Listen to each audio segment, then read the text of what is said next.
The morning fog still clung to the fields when a rough hand closed around Samuel's thin arm. It was August 17th, 1898, on the Whitford plantation, 3 miles outside Montgomery, Alabama, where cotton stretched white and thick as far as any child could see. The boy was 10 years old, maybe 60 pounds soaking wet, and he dragged his left foot when he walked. Born that way, his mama used to say, though she'd been sold off 2 years ago, and her voice was already fading from his memory. Thomas Whitford, who owned 200 acres and 43 human souls, yanked Samuel across the dirt yard toward the cattle pen with a grip that left purple bruises for days. The other enslaved workers froze mid-motion, hoovers suspended above the earth, because everyone knew what that pen meant. It meant Goliath. Inside that enclosure stood a massive Brahman bull, a mountain of muscle and fury, 800 kilograms of unpredictable rage that had already sent 2 white farmhands to the doctor with broken ribs and a shattered collarbone. Nobody went near that animal unless they had a death wish. Nobody except Samuel. But Whitford didn't know that yet. The boy's feet kicked up little clouds of dust as he tried to keep up, tried not to trip, tried not to cry out even though his bad foot screamed with every uneven step. The morning air smelled of manure and fear, thick enough to taste. Samuel heard the bull before he saw him, that deep, rumbling breath like distant thunder, the scrape of hooves against packed earth. His heart hammered against his ribs as if trying to escape his chest. Other enslaved people watched from the fields, from barn doorways, from any spot where they could witness without being seen. This was how it worked across the South in 1898. Punishment became spectacle. Terror became a lesson. One child's suffering became everyone's warning. The overseer, a red-faced man named Polk, leaned against a fence post with his arms crossed, tobacco juice dark in the corner of his mouth. He'd seen this before. They all had. Different child, different day, the same cruel algebra of power.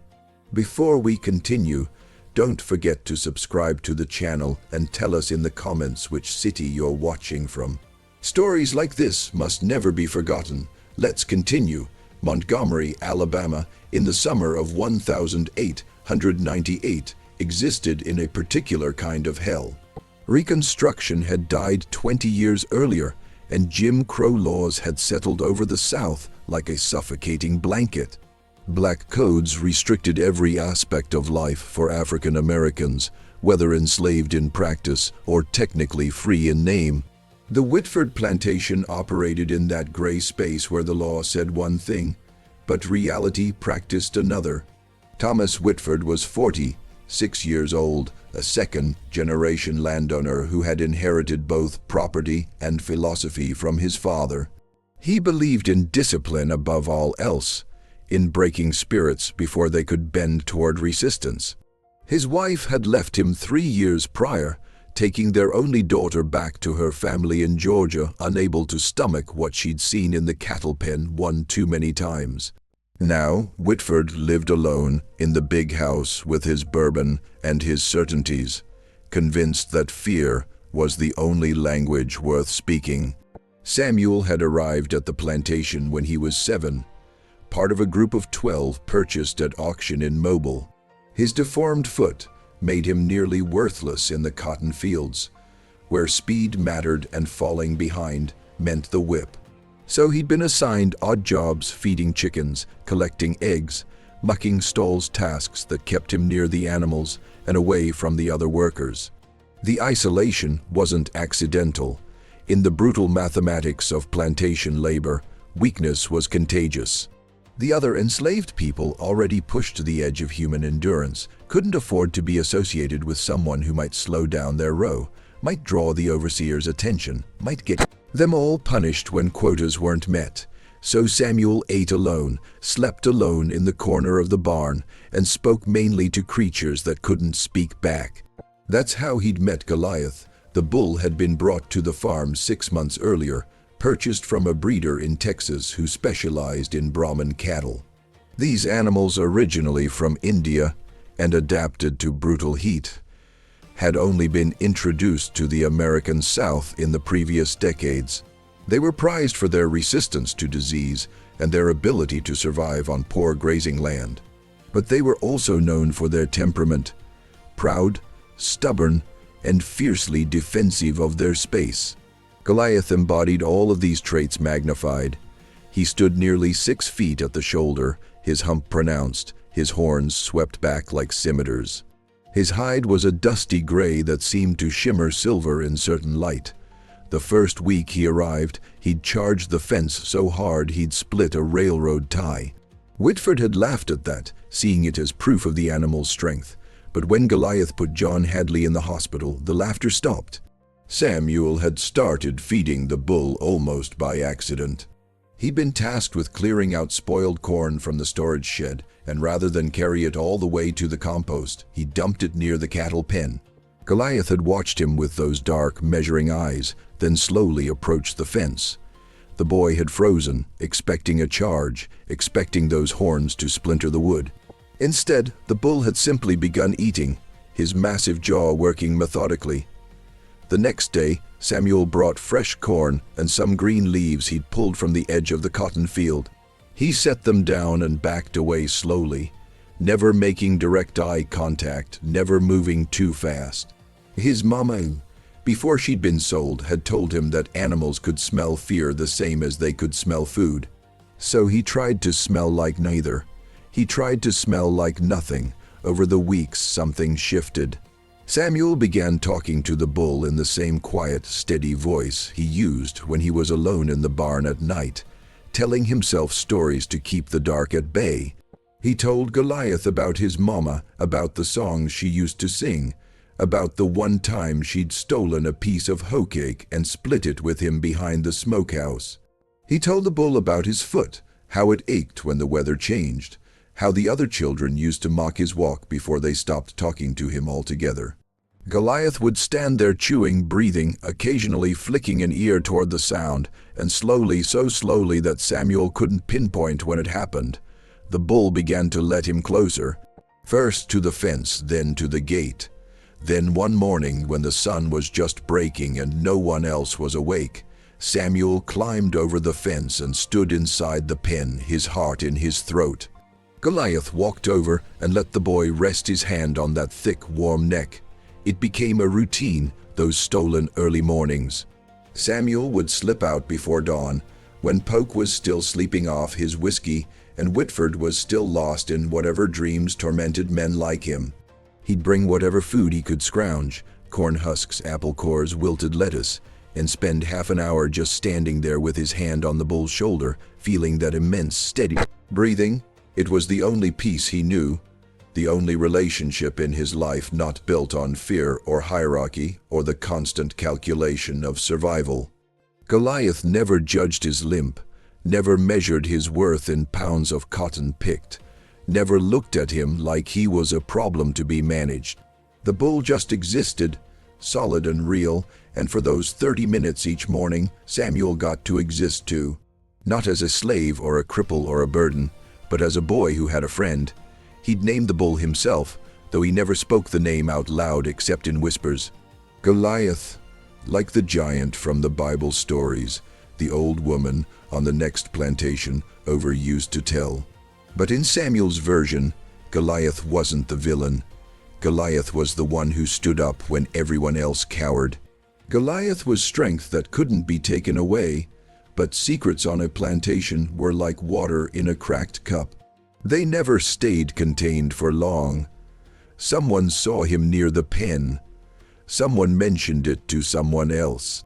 And that someone happened to be within earshot when Whitford was in one of his moods, the kind where he needed to prove something to himself, needed to remind everyone who held the power.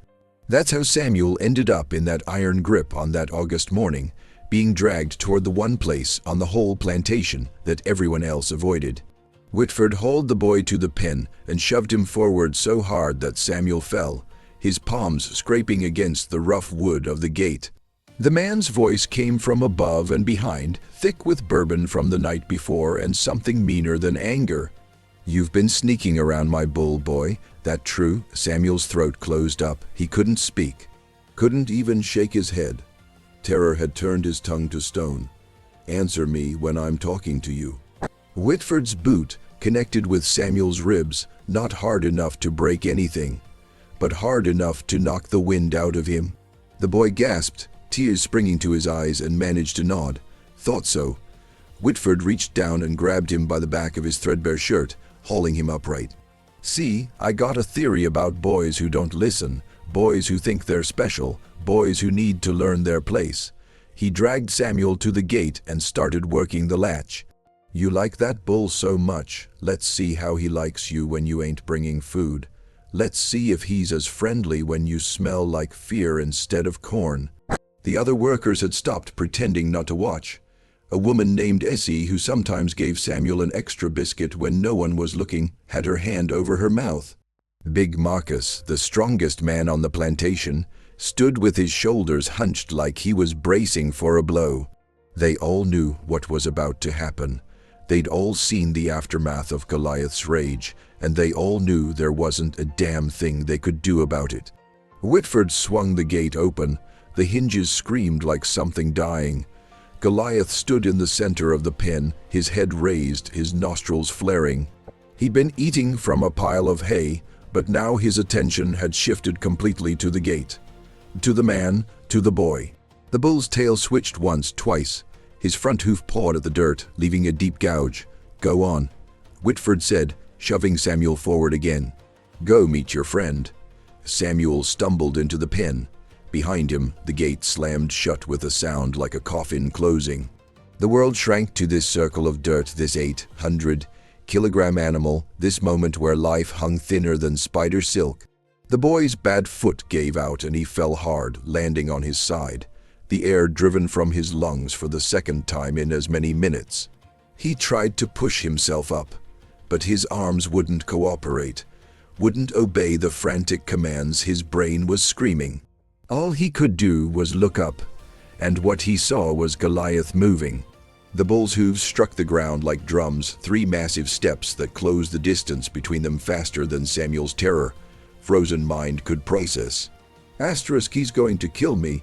The boy thought with the strange clarity that sometimes comes in the instant before disaster. He's going to trample me and gore me, and there won't even be enough left to bury. He squeezed his eyes shut, unable even to raise his arms in defense, unable to do anything but wait for impact, but the impact didn't come. Instead, he felt heat, body heat, massive and overwhelming, and breath that smelled like grass and earth.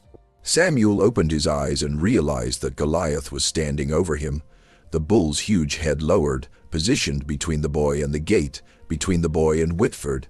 The animal's sides heaved with each breath, muscles twitching beneath that gray hide, but he wasn't attacking.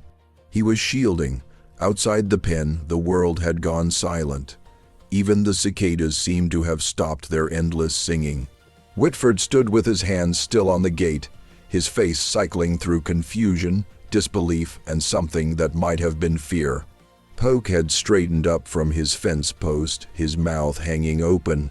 The enslaved workers stood frozen, witnesses to something that shouldn't be possible, something that violated every law of nature and power they'd been taught to believe in. Goliath turned his head slowly, deliberately, until he was looking directly at Whitford. The bull's dark eyes held no rage, no panic, just a flat, measuring assessment that seemed more human than animal. Then he lowered his head slightly and took one step forward, just one, but it was enough. It was a statement written in muscle and weight and undeniable presence. The statement said, "No further." Whitford's face had gone pale beneath its permanent sunburn. His hand slipped from the gate. He opened his mouth twice before any words came out, and when they did, they came out wrong, uncertain, stripped of their usual command. That ain't natural." No one answered him, no one moved. Samuel, still on the ground beneath the bull's protective stance, felt tears running down his face. But they weren't tears of fear anymore. They were something else, something bigger and more complicated than his 10-year-old mind had words for.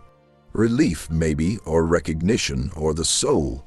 deep understanding that in a world designed to crush him, something had chosen to stand. Goliath remained motionless, his breathing steady, his position unchanged.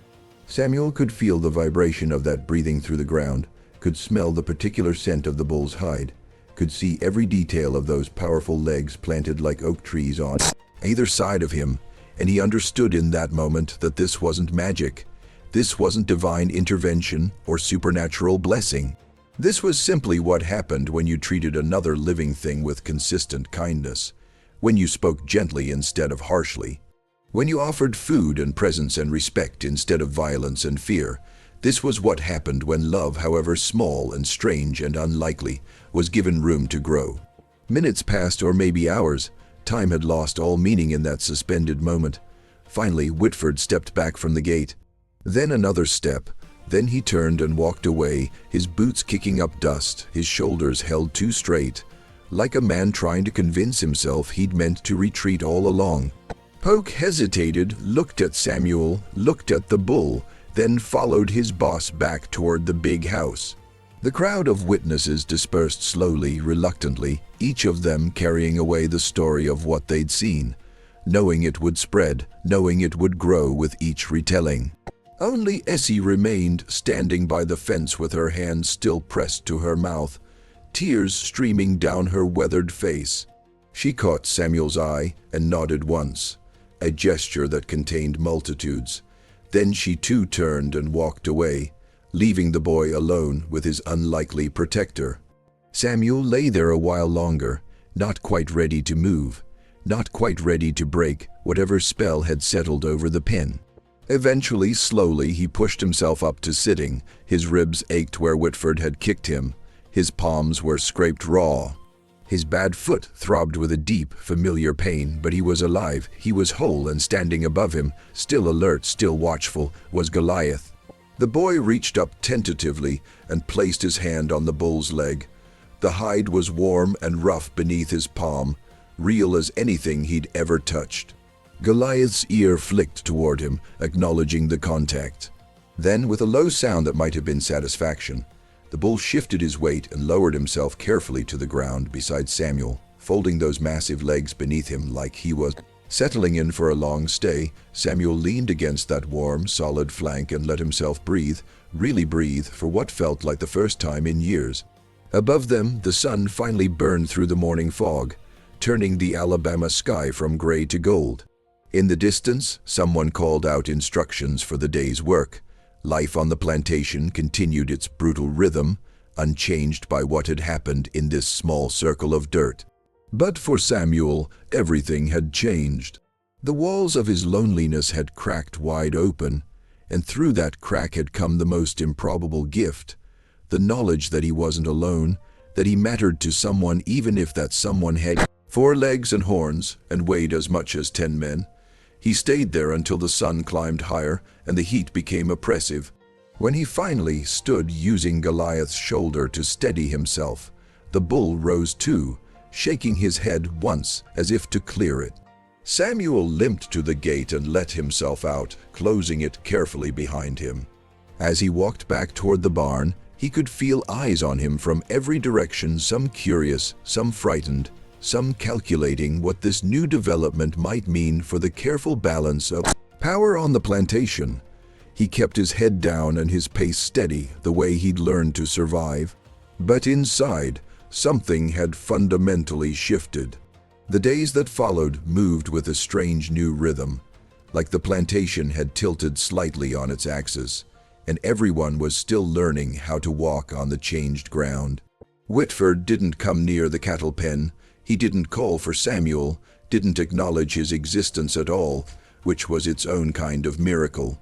The overseer Polk watched the boy with narrowed eyes whenever their paths crossed, but he kept his distance too, his hand never reaching for the whip that hung at his belt. It was as if Samuel had been wrapped in some invisible protection, and everyone could see it, except they couldn't explain it, couldn't name it, couldn't quite believe it was real. But the other enslaved workers noticed. They noticed everything. Big Marcus was the first to approach him directly. It happened 3 days after the incident. when Samuel was hauling water from the well to the chicken coops. Marcus stood 6'4" and had arms like tree trunks from 20 years of swinging a cotton hook. He'd never spoken to Samuel before, had barely looked at him. Now he stood in the boy's path, blocking the sun, his shadow falling across Samuel like a question. "That bull," Marcus said, his voice low and careful, "he really let you touch him?" Samuel nodded, the bucket handle cutting into his palms. "And he stood between you and the boss man? Wouldn't let him near you?" Another nod. Samuel's throat felt tight. He wasn't used to being addressed, wasn't used to being seen. Marcus studied him for a long moment, his face unreadable. Then something softened in his expression, just slightly. "My daughter," he said quietly, "she's about your age, lives over on the Harrison place since they split up families last year. Poke's been bothering her. You understand what I'm saying?" Samuel understood. Everyone understood, even the children, especially the children. "I was wondering."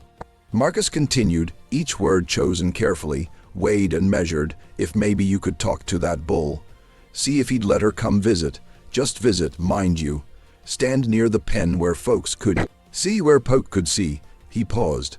Might be that if Poke thinks the bull's watching, he'd think twice. It was the first time in Samuel's life that someone had asked him for help. The first time his existence had been framed as something other than burden or inconvenience. He looked up at Marcus, at this man who could snap him in half without effort, but who stood there with something like hope in his eyes, and Samuel felt the weight of it settle onto his thin shoulders. "I can ask," Samuel said, his voice coming out rougher than he intended. "Can't promise nothing, but I can ask."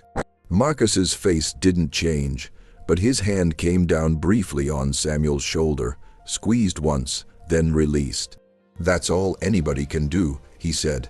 Then he walked away, leaving Samuel standing there with his bucket of water and a responsibility he'd never imagined carrying. By the end of the week, 3 more people had approached him with similar requests. Essie wanted protection for her grandson, who'd been threatened with sale if he didn't pick faster. An old man named Joseph asked if the bull's presence might stop the overseer from entering the women's quarters at night. A young woman barely older than a girl herself whispered that her husband had been beaten so badly he couldn't work. And could Samuel possibly ask if the bull might stand nearby when work? Assignments were given out just to remind Whitford that some things shouldn't be done. Samuel didn't know how to carry all these hopes. His shoulders weren't built for it. His 10-year-old mind couldn't process the complexity of what was happening, how his unlikely friendship with an animal had somehow transformed him into a symbol, a talisman, a fragile thread of resistance in a place where resistance usually meant death. But he tried. He tried because no one had ever needed him before, and the feeling of being needed was both terrifying and intoxicating. He brought Goliath extra food saved from his own meager portions. He spent longer in the pen each morning, talking to the bull in that steady voice, explaining things he only half understood himself. And somehow, impossibly, Goliath seemed to understand. When Marcus's daughter visited one Sunday standing nervous and small outside the pen, the bull positioned himself at the fence closest to her, massive and undeniable. When Poke walked by, his eyes calculating, Goliath's head swung toward him, and the overseer suddenly remembered urgent business elsewhere. The transformation in how people treated Samuel was subtle but unmistakable. As he started leaving extra food near his sleeping spot in the barn, a biscuit here, some dried meat there, always placed where it could be found but never acknowledged. Marcus taught him how to tie proper knots when they were both working near the storage shed, passing along knowledge that might save his life someday. The old man Joseph, who knew stories going back 3 generations, started including Samuel when he told tales after dark, giving the boy a history he'd never had access to before. But it wasn't all kindness. Some of the younger men resented him, saw him as getting special treatment, as benefiting from something he didn't earn. A field hand named Tobias, bitter from years of brutal labor, spat near Samuel's feet one evening and muttered something about a lucky boy playing master that made Samuel's face burn with shame. And there were those who were simply afraid, afraid that Samuel's protection would run out, afraid that Whitford's restraint would snap, afraid that they'd all pay the price for this temporary upset in the natural order of things. They weren't wrong to be afraid. Samuel could feel it building like a storm on the horizon, that sense of borrowed time running out. Whitford had backed down once, but men like Whitford didn't stay backed down. They stewed and plotted and waited for their moment to reassert dominance. It was only a matter of when, not if. The moment came on a Tuesday in September, 6 weeks after the incident in the pen. The cotton harvest was in full swing, which meant longer hours, shorter tempers, and quotas that climbed higher every day. Everyone was exhausted, running on too little sleep and too little food, their hands bleeding from the sharp balls, their backs screaming from the endless bending and picking and hauling. Samuel had been assigned to help with the cotton press, a job that didn't require speed, but did require strength he barely had. He was struggling with a lever, trying to compress a bale, when his bad foot slipped on some loose cotton and he went down hard, pulling the lever with him. The mechanism shrieked and jammed, grinding to a halt with a sound like breaking bones. The silence that followed was worse than any scream. Poke appeared within seconds, his face purple with rage. "What the hell did you do?" Samuel tried to speak, but his mouth wouldn't work. The press was vital to the operation. Without it, the cotton couldn't be properly baled, couldn't be loaded, couldn't be sold. He'd just cost Whitford time and money. Two things the man valued more than human life. "Get up," Poke snarled. And when Samuel couldn't move fast enough, the overseer's boot caught him in the stomach. The boy curled around the pane, gasping, and dimly heard Poke shouting for someone to fetch Whitford, telling them what the useless cripple boy had done now. Whitford arrived carrying a riding crop. Samuel saw it from his position on the ground and knew with absolute certainty that whatever protection Goliath had provided was about to be tested in the worst possible way, because the bull was a quarter-mile away in his pen, and Samuel was here, and there was no one to stand between him and what was coming. 6 weeks, Whitford said, his voice eerily calm. 6 weeks you've been walking around like you own the place, like you're something special. He flexed the crop, the leather making a soft whispering sound. Time somebody reminded you what you actually are. The first strike caught Samuel across the shoulders, the second across his back, the third hit his legs, the bad one, and he heard himself cry out before he could stop it. Whitford was methodical, spacing the blows, making each one count.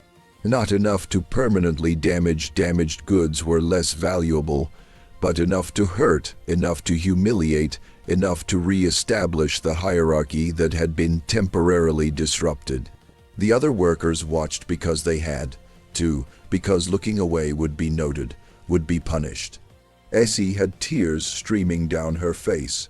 Marcus's hands were clenched into fists at his sides, his whole body trembling with the effort of staying still. This was the lesson Samuel realized through the haze of pain, not just for him but for all of them. This was Whitford reminding everyone that the incident in the pen had been an aberration, a fluke, and that the real power structure remained unchanged. 7 strikes, 8, 9, Samuel lost count after that. Lost everything except the burning lines of fire across his body and the taste of dirt in his mouth, and the small, desperate wish that someone would make it stop. Someone did. The sound came first, hooves on packed earth, moving fast. Then shouting, confusion, the scattered scramble of people getting out of the way. Samuel couldn't lift his head, couldn't see, could only hear and feel. He felt the vibration through the ground, felt that familiar rhythm he'd come to know so well. And then he felt breath on his face, hot and real, and smelled grass and earth, and knew without looking that Goliath was there. The bull had broken out. Somehow, impossibly, the animal had broken through the gate of his pen and covered the quarter-mile between them at a full charge. He stood over Samuel now, his sides heaving, his head lowered in a way that was unmistakably aggressive. Whitford had stumbled backward, the crop falling from his hand. Poke had gone pale as death. The whole plantation seemed to hold its breath. "Get that animal back in his pen," Whitford said, but his voice cracked on the words. No one moved, no one was stupid enough to try. Goliath took a step toward Whitford, just one step, but it was enough to send the man scrambling back another 3 paces. The bull's message was clear. Asterisk, you don't touch him, not while I'm here, not ever. Asterisk, for a long moment the world balanced on a knife's edge. This was where it could all end, where Whitford could order the bull shot, where he could have Samuel killed for witchcraft or devil worship or any of the dozen justifications men like him used when they wanted to destroy something they couldn't control. The boy waited for that inevitable conclusion. His body too hurt to care anymore, his mind too tired to be afraid. But Whitford surprised him. Instead of escalating, instead of reaching for a gun or calling for help, the man just stood there breathing hard, staring at the bull and the boy beneath it. Something moved across his face, not quite fear, not quite respect, but some complicated mixture of both. He'd been challenged twice now, humiliated in front of his workers, and some part of him seemed to recognize that pushing further would only deepen that humiliation. "Fine," Whitford said finally, the word bitter as medicine. "He wants to play nursemaid to a cripple. Let him." He turned to Poke. "Get that press fixed, everyone else back to work, and you," he pointed at Samuel without looking directly at him, "stay away from equipment you can't handle. Stick to feeding animals, since that's all you're good for." It was a retreat disguised as an order, a way to save face while still backing down. Whitford stalked off toward the big house, his shoulders rigid, leaving Poke to manage the situation. The overseer looked at Goliath, looked at Samuel, and seemed to come to some internal calculation. He nodded slowly, like he'd just confirmed something he'd suspected. "Get him to the barn," Poke said to no one in particular. "Clean him up, and somebody fix that damn gate before that bull decides to go wandering again." Hands reached for Samuel, gentle hands this time, careful of his injuries. Marcus and another man named Daniel lifted him between them, supporting his weight as they carried him away from the press, away from the cotton and the bloods, battered dirt. Goliath followed, his pace matching theirs, his head still lowered and watchful. They made a strange procession across the plantation yard, 2 men, 1 boy, 1 bull, all of them moving together in a silence that felt both sacred and surreal. They settled Samuel in the barn on a pile of relatively clean straw. Essie appeared with water and clean rags, along with a tin of salve that smelled like herbs and pig fat. As she cleaned his wounds with hands that had tended countless injuries over countless years, Samuel watched Goliath position himself at the barn entrance, blocking the doorway with his bulk. The bull wasn't leaving, wasn't even considering it. "That animal loves you," Essie said quietly, wringing out a blood-stained rag. "Don't know how, don't know why, but that's what this is, love." Samuel didn't answer. He was thinking about what love meant in a place like this where it was weaponized and withheld, used as leash and lure and lie. But what he felt when he looked at Goliath wasn't complicated like that. It was simple, pure. The kind of thing that existed before humans made it twisted. The word spread fast. By evening, everyone on the plantation knew that the bull had broken out of his pen to protect Samuel. By the next morning, people on neighboring farms had heard. By the end of the week, the story had reached Montgomery itself, growing with each telling until it was less fact and more legend. Some versions said Samuel could control animals with his mind. Others claimed he'd made a deal with dark forces. A few whispered that he was mocked by God, chosen for some greater purpose. Samuel knew the truth was simpler and stranger. He'd shown kindness to a creature everyone else feared, and that creature had remembered. That was all. That was everything. But simple truths have a way of becoming complicated when other people get involved. The attention made him visible in ways he'd never been before, and visibility on a plantation was rarely safe. Some of the enslaved workers started treating him like a talisman, believing his presence could ward off evil or bring luck. Others resented the attention he drew, worried it would bring more scrutiny down on all of them. And Whitford, though he kept his distance, watched Samuel with eyes that calculated and measured, trying to find an angle, trying to figure out how to turn this situation to his advantage. The plantation owner's opportunity came sooner than anyone expected. A man named Hiram Jessup rode up to the big house one October afternoon on a horse that cost more than most people's lives. Jessup was a dealer, a broker, a man who made his living buying and selling human beings and agricultural equipment with equal dispassion. He'd heard rumors about the boy and the bull, and rumors in his business were valuable. Curiosities sold for premium prices, especially to the growing number of traveling shows that were beginning to crisscross the South. Samuel knew none of this when Whitford called him to the house.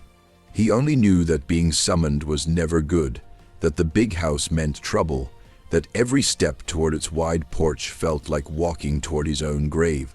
Goliath tried to follow, but Poke and 3 other men had managed to herd the bull back into his pen, reinforced now with extra boards and a new lock before Samuel even knew what was happening. Whitford sat on his porch in a rocking chair, Jessup beside him in another. Both men held glasses of amber liquid that caught the afternoon sun. They watched Samuel approach with the kind of attention people give to livestock at auction, assessing weight and health and potential profit. "Show him," Whitford said without preamble. "Sir," Samuel's voice came out small, "the bull. Show Mr. Jessup what you do with the bull." Samuel felt his stomach drop. This wasn't punishment, this was worse. This was performance, demonstration, proof of value. And he understood with sickening clarity what it meant. Whitford was going to sell him and Goliath together, package them as a matched set, a traveling curiosity for whatever buyer paid the highest price. "I don't do nothing special," Samuel said carefully. "I just talk to him is all. Feed him, he's just a bull. Don't lie to me, boy." Whitford's voice had an edge now. "I've seen what that animal does for you. Everyone's seen it. Now you're going to show Mr. Jessup, or I'm going to have Poke beat you while the bull watches. And we'll see if that animal's loyalty holds when you're screaming." It wasn't an idle threat. Samuel could see it in Whitford's face, in the way Jessup leaned forward with interest rather than horror. These men didn't see cruelty. They saw demonstration, proof of concept, a way to verify the merchandise before purchase. Samuel's mind raced. If he refused, he'd be beaten, and Goliath would be driven mad watching it happen. If he complied, he'd be confirming his own value as a commodity, sealing both their fates. There was no good choice, no clever way out. There was only damage control. "I'll show you," Samuel said quietly, "but not with whips or beating. That ain't how it works." Jessup smiled, the expression not reaching his eyes. Smart boy knows how to preserve the goods. He stood, brushing dust from his expensive pants. "Lead the way." They walked to the cattle pen, Samuel, Whitford, Jessup, and Poke trailing behind like a shadow. Other workers had stopped what they were doing, sensing something significant happening. Essie stood by the cotton press, her hand over her heart. Marcus had his daughter beside him now, the girl having been brought over for a visit, and he pulled her closer as he watched. Samuel reached the pen and stopped. Goliath stood in the center, his head raised, his eyes fixed on the boy. The bull could sense the tension, could read the fear that Samuel couldn't quite hide. For a moment, Samuel considered just walking away, letting whatever happen happen. But then he thought about what would come after, the beating, the torture, the escalation. And he thought about all the people who'd started to depend on him, who'd begun to believe that maybe, just maybe, they weren't completely powerless. He opened the gate and walked in. Goliath moved immediately, crossing the pen in 3 powerful strides. But instead of standing over Samuel like before, the bull positioned himself between the boy and the fence, between Samuel and the watching men. It was the same protective stance from that first day, the same unmistakable statement, no further. Call him off, Jessup said. "Show me you can control him." Control, the word tasted like metal in Samuel's mouth. He didn't control Goliath. That was the whole point. What they had wasn't dominance and submission. It was trust, respect, something that couldn't be bought or sold or demonstrated on command. But he had to try. "Goliath," Samuel said softly, using the name out loud for the first time in front of others. "It's okay. I'm okay." The bull's ear flicked toward him, acknowledging the sound, but he didn't move. "Come here, Goliath, please." Slowly, with visible reluctance, the bull turned. He walked to where Samuel stood and lowered his head, letting the boy's hand rest between his horns. The touch was familiar, steadying, a reminder of all those early mornings when it had been just the two of them, and the world hadn't yet woken up to complicate things. "Touch him," Jessup said to Whitford. "See if the protection holds when someone else tries." Samuel's hand tightened in Goliath's hide. This was the test, the moment that would determine everything. If Goliath let Whitford approach, the demonstration was complete, the sale confirmed.